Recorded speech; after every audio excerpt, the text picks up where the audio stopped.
The West has already expressed outrage at the actions of the Ukrainian authorities, the U.S. Secretary of State John Kerry giving his opinion in the strongest terms, as RT's Gayane Chichyakyan reports now from Washington.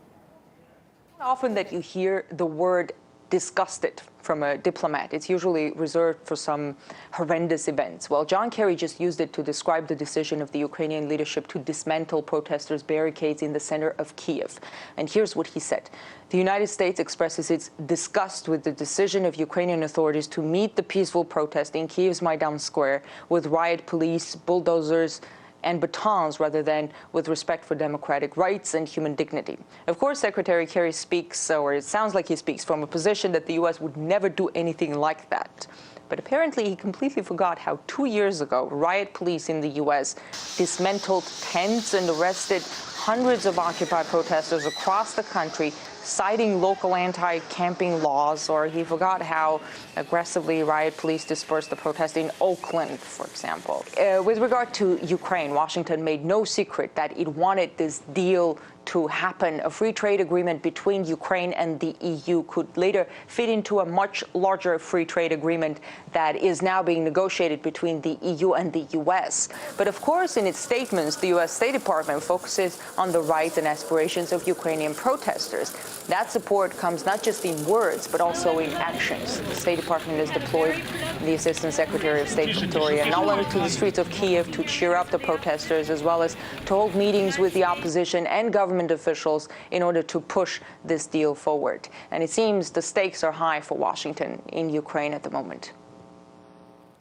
As if to stress just how closely involved Washington is, the U.S. Assistant Secretary of State is back on Independence Square, this time offering support and cookies. The EU's Foreign Affairs Chief is also in Kyiv, meeting with representatives of both sides, and to discuss the growing involvement of foreign players in the Ukrainian standoff. Let's now talk to Dr. Alexander Dobrin. He's professor of law, teaching in several U.S. universities. Mr. Dobrin, welcome to RT. So, Assistant Secretary of State Victoria Nuland has visited in Ukraine's Independence Square, Kyiv's Independence Square, I should say, twice in just 2 days. So, to what extent does that reflect America's preferences in this standoff? Thank you very much for having me.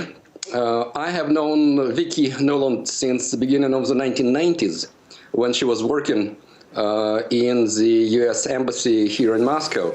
She's smart and talented, and she definitely knows what she's doing, especially now when her position is so serious, Assistant Secretary of State.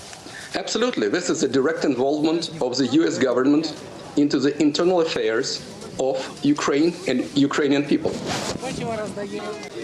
Of course, we've heard some really strong words from some representatives of the U.S. authorities, and including John Kerry. He even called the events of this night disgusting, even though we haven't seen any violence there. So why? Well, this is the system, this is a policy of double standards. My dissertation in Russia was dedicated to emergency powers. My dissertation in America was dedicated to emergency powers. I can tell you that what's going on in Ukraine right now, including the attempts to disperse the protesters, is being done very delicately, much more delicately than we can expect in many other countries of the world. Americans should not exaggerate the situation. Americans should not exaggerate what's going on in Kyiv right now. And also, one of Ukraine's opposition leaders, Vitaly Klitschko, has already ruled out any chance of compromise there.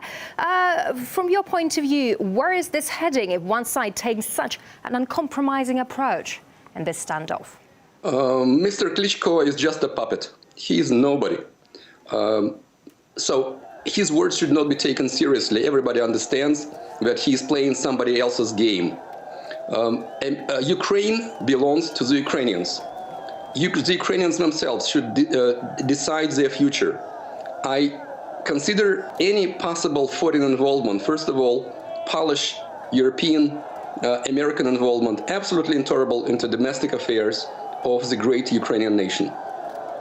And finally, how do you think the Ukrainian government has been dealing with the events there?